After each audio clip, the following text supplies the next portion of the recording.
動画の概要。本動画は既存の文献について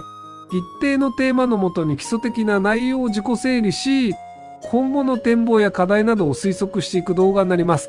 担保された専門的な解説ではないことをご了承ください。ハートに WoBot-RCT 研究デザインと介入詳細。続きいくよ。論文分析パート1、WoBot-RCT 研究デザインと介入詳細。ここでは具体的な研究事例として、WoBot という AI チャットボットがどのように設計され、どのように若者のメンタルヘルスを検証したのか、その実験の枠組みを簡単にですが共有させていただきます。フィスパトリックらによる研究デザインは、大学コミュニティの若者を対象としたランダム化比較試験 RCT になります。対象群には情報提供端末として電子書籍を渡し、介入群には WoBot を使ってもらいました。ちなみに対象群とは AI チャットボットの対象、つまり使わない側ですね。電子書籍組と AI 組で比較する実験になります。WoBot の介入期間はわずか2週間ですが、その間に平均12回以上のチェックインが行われたことが報告されています。これは AI が CBT の原理に基づいて、気分を尋ね、共感的に応答し、ユーザーに自己を見つめ直す能力、アカウンタビリティ、説明責任を付与する設計になっていることを意味しています。まず、週2回以上のチェックインとは何ぞや、について補足します。検証実験においてチェックインの回数とは、ユーザーが WoBot と行った会話セッションを完了した日数と回数になります。要は AI と何かしらくっちゃべった日数が2週間で平均12日以上あったということですね。メッセージのやり取り回数ではないことに注意です。2週間のうち12日、アプリなら普通だな、と思われる方もおられるでしょうが、既存の CBT アプリ利用率や臨床心理学から見ると、この14日間で12回という数字は異常なほどの高頻度。つまり継続率の高さを叩き出しています。従来の読む、入力するスタイルの CBT アプリでは、最初の数日は開いても、1週間後にはほとんどの人が離脱する傾向が示されていました。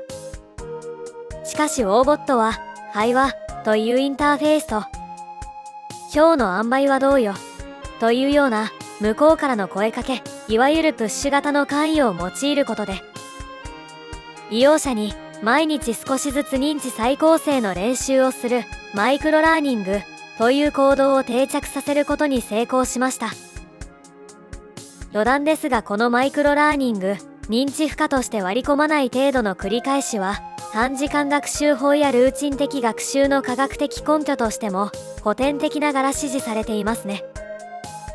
既存の CBT にもプッシュ通知はあったのでしょうが、やはりその意味付けの変化が大きいと言えます。これが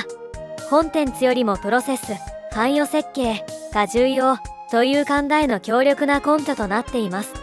何をどうやらせるかよりも何にどう介入するかですね。ただし研究デザイン上の留意点として、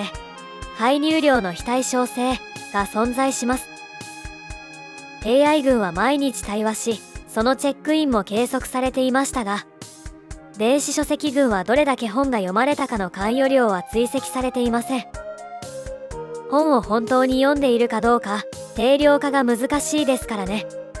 電源つけてただほっぽといてるだけかもですから。したがって、効果の差が AI の知能によるものか、単に毎日アプリを開くきっかけが与えられたからによるものか、解釈には慎重になるべきでしょうね。また現実には AI チャットボットも電子書籍もどちらも併用していくと思われます。あくまで単体効果の違いの話になります。ひとまずここで言えるのは、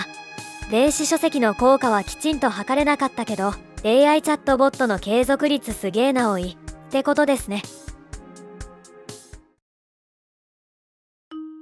論文分析パートに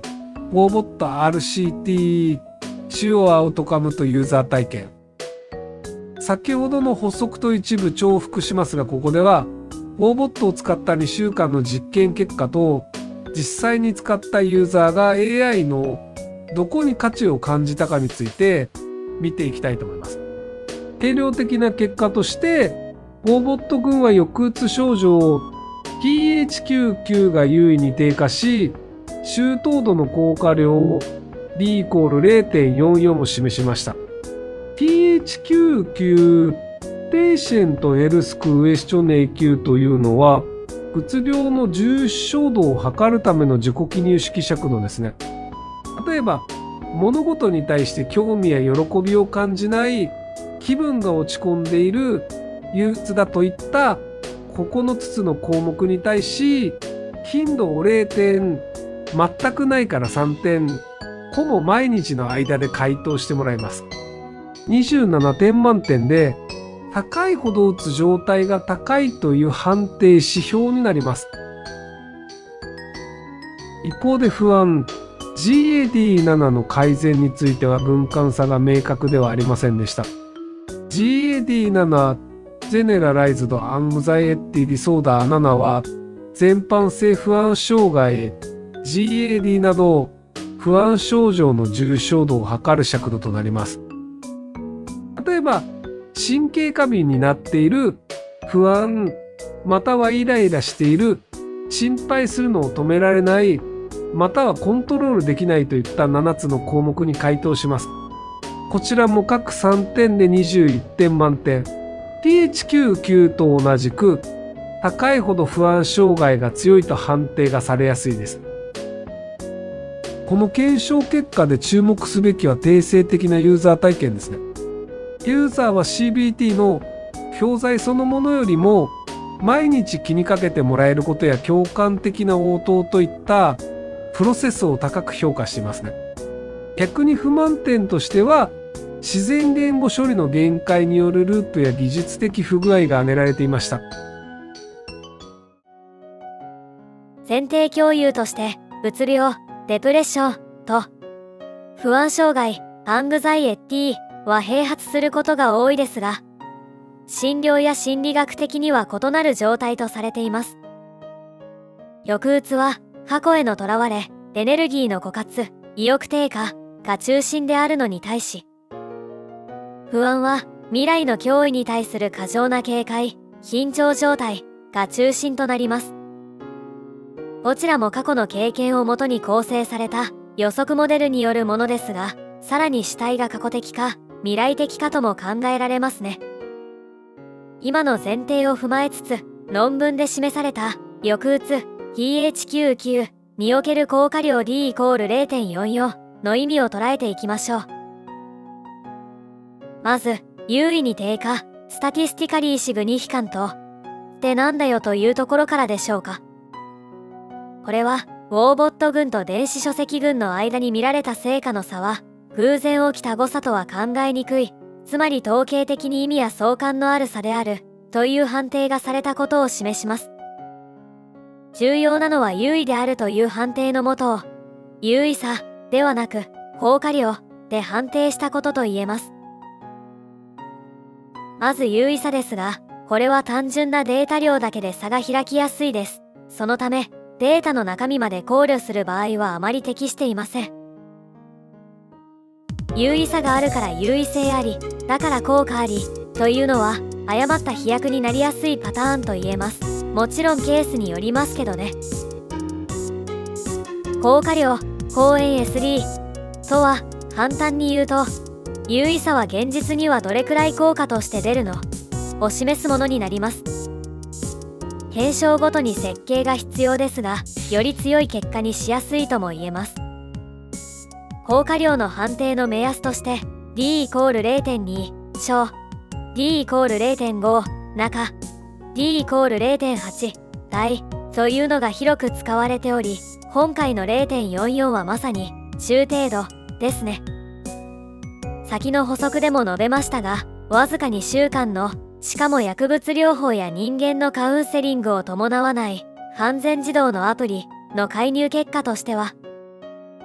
印象的に十分な意味や効果を持つと評価される数値です。中程度といってもそう簡単には出ないですからね。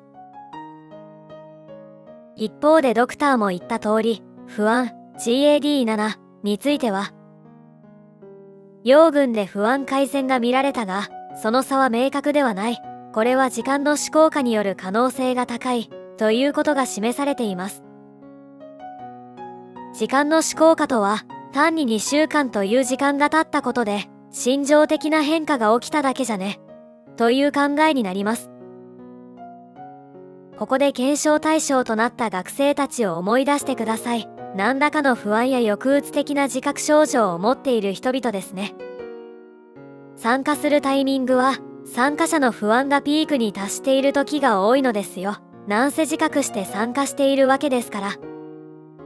そのために2週間経てば、何もしなくてもある程度落ち着く傾向があります。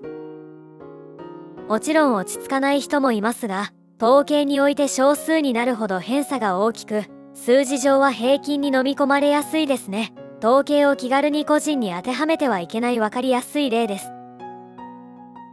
さらにもう一つ、期待効果、プラセボが考えられます。メンタルヘルスに関する研究に参加し、何らかのアプリや本をもらったという安心感だけで未来への不安が和らいだ可能性ということですね。プラセボ、プラシーボというとなんだ勘違いかと思われる方は多いですが、予測処理系を書き換える要因になり得ますから、ハマればバチクソに脳神経領域に効きやすいわけです。なお予測処理の更新の重要性は過去の動画で述べております。よろしければご参考ください。そしてこの結果に対して不安には AI も知識もダメなのかと嘆かないことが重要と言えます。短期介入では抑うつスコアの方が動きやすかったという解釈の方が妥当と考えられますし、何より2010年代の検証実験ですからね。AI もまだルールベース的なものが用いられていた時代であり、現代 LLM とは大きく異なります。今で言えばどこかの通販サイトの無能チャットボットと最新 GPT 搭載エージェントくらいの差はあるでしょうね。逆にそれでも抑うつ相手にはハイスコアを出したわけですわ。これは試験ですが、抑うつには関係性、不安には保証が必要と言えるのかもしれませんね。関係性が保証になるかどうか、そこが不安に対する境目なのかもしれません。また単純にどっちも同じくらい聞いたから時間思考化に見えてしまったという見立てもできます。どちらもなし群の結果がないのであくまで可能性ですが、大事なのはどちらを与えても負の結果にはならなかったということですね。迷ったら両方。現代 AI ならまさに両立は余裕なのですから。ただし AI も書籍も医者ではないので、あくまでもメンタルヘルスの一端として捉えてくださいね。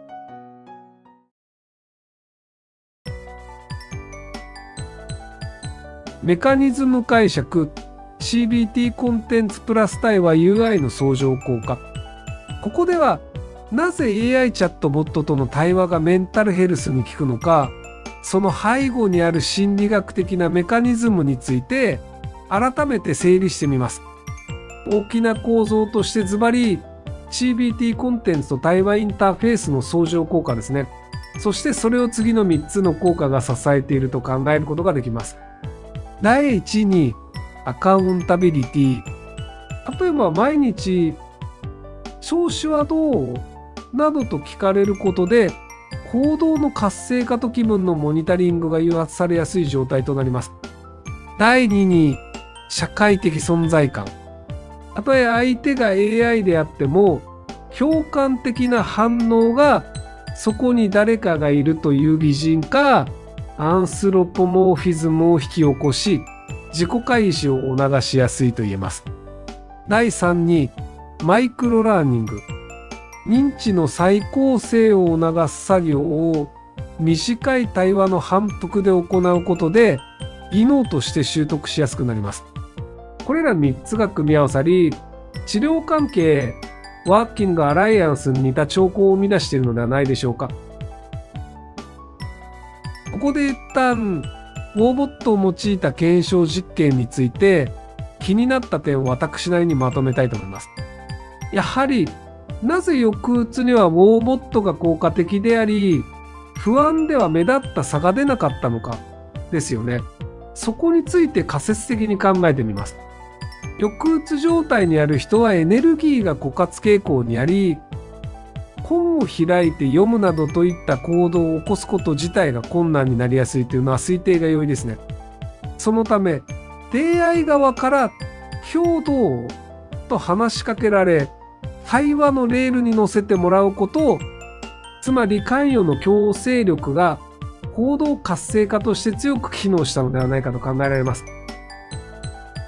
一方で不安状態にある人は、未来への対処法を必死に探している価格性状態です。そのため、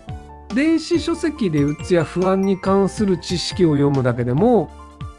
対処法が分かったという安心感を得やすく、アプリの対話と同等の効果が出てしまった可能性があります。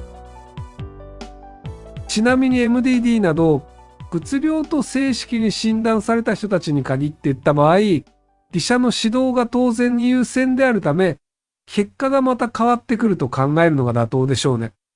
なぜならば程度によらず同じような効果量や傾向が出てしまった場合、うつ病とそうでない人、それっぽい人の認知的機能が基本的には同じじゃないのとなっちゃうわけですね。それは既存の各セラピーの効き方も大体同じになるのではとなり、実態と乖離するためです。あくまでも疑問点を分かりやすくした言い方にはなりましたが、AI、CBT と電子書籍だけが特別という方がちょっと考えづらいですよね。そこに関して危険対象群が変われば傾向も変わるのは当然。そこからさらに抽象化できるものが全体傾向という原則にのっとった話でもありますね。それはつまり、全体傾向によるほど自分に当てはまる確率は相対的に下がりやすいというわけです。局所集団ほど検証に用いる変数が明確になりやすいですからね。自分と近似しやすい局所集団の傾向の方がマッチはしやすいです。その最大マッチが過去の自分自身の積み重ね傾向と言えます。自分の全経験を母集団とする考え方ですね。そこに対して科学知識で分解していくわけです。ただし CBT をはじめ診療治療のパターンとしては、治すのではなく変革する、そういう流れが強いのも実態です。これは言葉の支配力を用いて、あなたはこうなので、こうしたら良くなるよ、とラベリングするわけですね。それによって予測モデルの書き換えアプローチを行います。厳密にそうなのか、よりも、あるべき姿を優先するとも言えます。また AI を用いた CBT については注意点もあります。AI を擬人化することの負の側面ですね。利用者が AI に過度な人間らしさを感じることで AI を盲信してしまったり、過剰に依存して社会的孤立を深めてしまったりするリスクが最新の臨床心理学分野で警告されています。AI は人間でもないし科学者でもないのですよ。お友達でもありません。ブロックの兄や仮に私のチャンネルの学天則3号機のような AI が生まれても、これらが見ている先はあなたではなく人間という名前の入力変数です。しかも無責任にですね。それ言っちゃうと、このテーマが台無しだろう。エンジニアリングする側としては大事でも、ユーザーにとっては理解にも線引きが必要なんだよ。だからこそ AI の疑似人格として、時にはユーザーを突き放すというのも必要かもね。さて次回はもう一つの論文、リレーショナルエージェントについて同じようにやっていこうと思います。よかったら次回も見てね。本シリーズの文献は最終話にまとめて掲載予定です。それではご視聴ありがとうございました。